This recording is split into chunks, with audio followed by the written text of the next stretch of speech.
विगत काम मद क्रोध, वो काम से और मद से और क्रोध से अपने को दूर करने का प्रयत्न करें। पूरे हो जाएंगे ऐसा नहीं है, वो अस्ताचल की ओर अपने इन तीनों दुर्गुणों को पहुंचाने की चेष्टा करेंगे।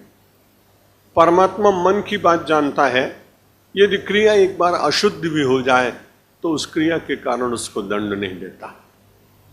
उसके मन में भाव क्या था, उस भाव को पहचानने के बाद ही हमें अपने कर्म का फल प्राप्त हुआ करता है। इसलिए भाव संशुद्धि रित्ते तपो मानस मुच्चय। श्रीमद् भगवद गीता का मानस तप परसों मैंने आपसे कहा था कि मन का तप ये है कि धीरे धीरे भाव की शुद्धि हो।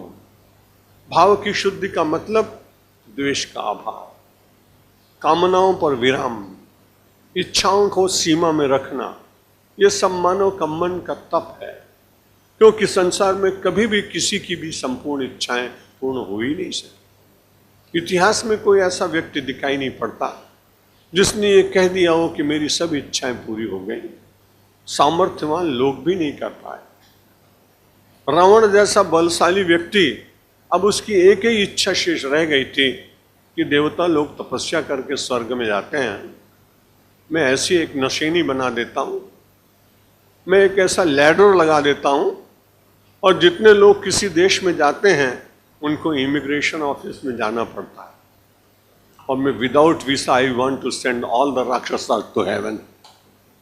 उसने सोचा जितने राक्षस हैं उन लोगों को सीधे स्वर्ग पहुंचा दूंगा, और एक उसने नशेनी बनाने का विचार किया होगा, ऐसा मैंने किसी महापुरुष से सुना था। लेकिन कठिनाई ये हो गई कि राम का विमुख हो गया पूरी तरह से, और परिणाम क्या हुआ तो मंदोदरी रो रही है कि राम विमुख अस हाल तुम्हारा, कि रहा न कुल को रोने हारा।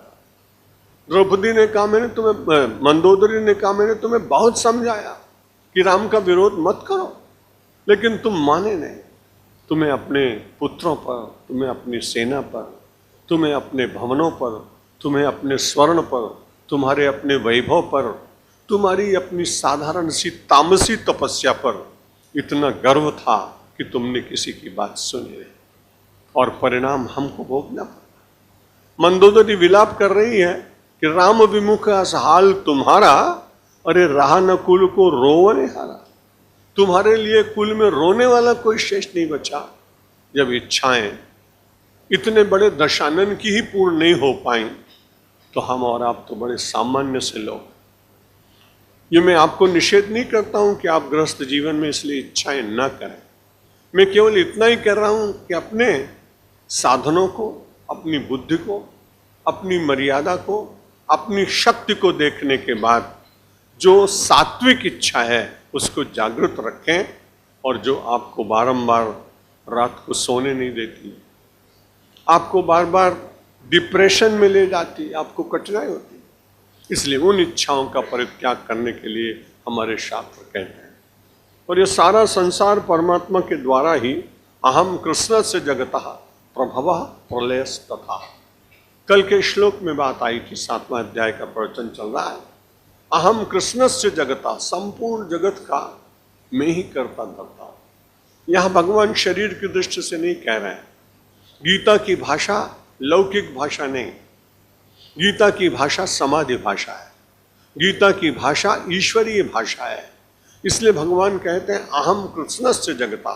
सारे संसार के जितने हैं वस्तुएं, उनका धारण करने वाला, उनको प्रकट करने वाला, उनको प्रभाव देने वाला, उनको शक्ति देने वाला मैं हूं।